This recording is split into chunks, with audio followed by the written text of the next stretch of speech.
Good morning, students. How are you? I think you are fine and safe. Today we are starting chapter number 4, आत्मनिर्भरता। आज हम पाठ 4 आत्मनिर्भरता के बारे में पढ़ेंगे। आत्मनिर्भरता क्या होता है?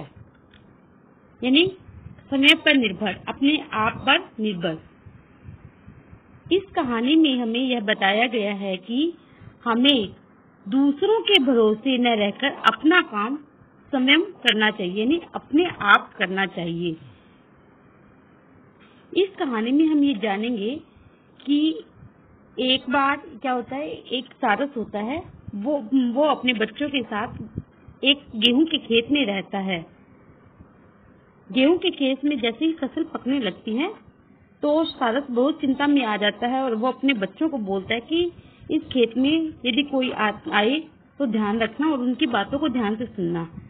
जब सारस भोजन लेने के लिए बाहर जाता है तो एक किसान खेत में आता है और बच्चे उनकी बातों को बहुत ध्यान से सुनते हैं।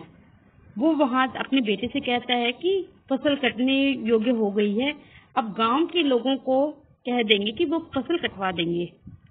तो जैसे ही सारस वहां आता है तो बच्चे बताते हैं कि किसान ने इस तरह से बोला।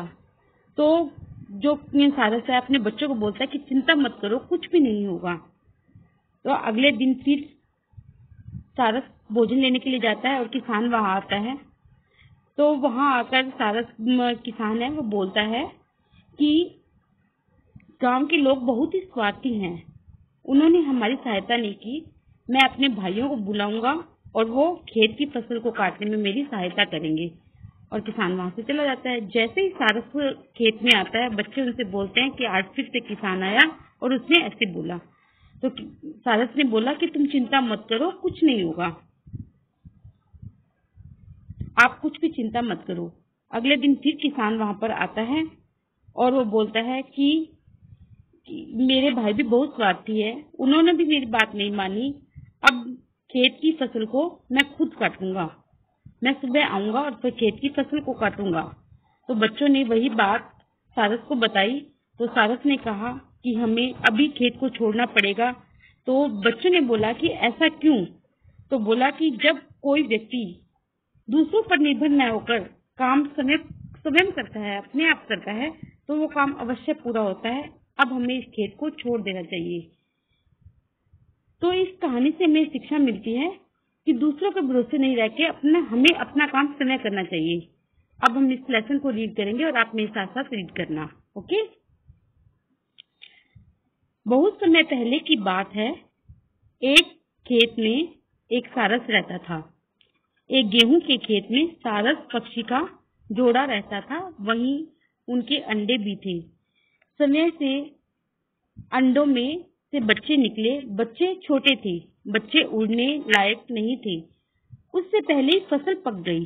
सारस बड़ी चिंता में थे। किसान फसल काटने आए इससे पहले कि उन्हें बच्चों को यहाँ से चले जाना चाहिए, लेकिन उनके बच्चे अभी उड़ नहीं सकते। सारस ने बाहर जाने से पहले अपने बच्चों से कहा, बच्चों, हमारे यहाँ रहने पर यदि कोई खेत के पास आए तो उसकी बात सुनकर याद रखना।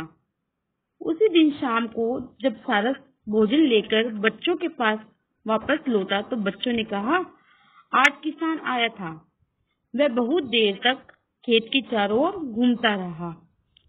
एक दो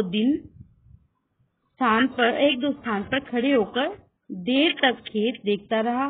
फिर उसने अपने बेटे से कहा कि अब फसल कटने योग्य हो गई है, आज चलकर गांव के लोगों से कहूंगा कि मेरे खेत की फसल कटवा दे।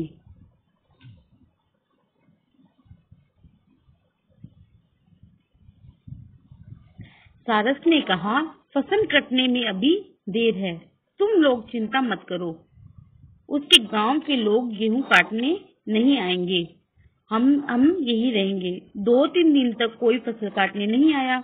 अगले दिन जब सारस शाम को बच्चों के पास आया तो बच्चे बहुत घबराए हुए थे। वे कहने लगे, अब हम लोगों को यह खेत तुरंत छोड़ देना चाहिए, तुरंत यानी जल्दी, अभी इसी वक्त। आज किसान फिर आया था। वह कुछ पौधों को हाथ में लेकर बोला कि गांव के लोग बहुत स्वार्थी है। स्वार्थी यानी मतलबी है। वे मेरी फसल कटवाने का कोई प्रबंध नहीं कर रहे हैं। कल मैं अपने भाइयों को भेजकर खेत की फसल कटवा लूंगा। सारस बच्चों के पास निर्भय होकर यानी बिना डर के बैठा और बोला, बच्चों, अभी खेत कटेगा नहीं। 2-4 दिन तुम लोग ठीक ठाक उड़ने लगोगे। अभी डरने की आवश्यकता नहीं है, यानी अभी तुम्हें डरने की जरूरत नहीं है। सारस के बच्चे अब उड़ने लगे और निर्भय हो गए। एक दिन शाम को वे सारस से कहने लगे, किसान हम लोगों को झूठ मूठ डराता है। इसका खेत तो नहीं कटेगा। वह आज फिर आया था और अपने बच्चों से कह रहा था कि बेटा, मेरे भाइयों ने भी मेरी बात नहीं सुनी। सब बहाना बनाते हैं। मेरी फसल का अन्न सूखकर झड़ रहा है।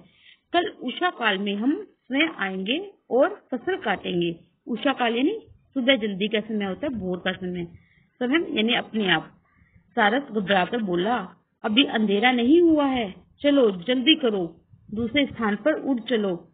फसल अवश्य कट जाएगी, यानी जरूर कट जाएगी। बच्चे बोले, क्यों? इस बार फसल क्यों कट जाएगी? सारस ने बच्चों से कहा, किसान जब तक गांव वालों और भाइयों के भरोसे फसल के काटने की कोई आस नहीं थी।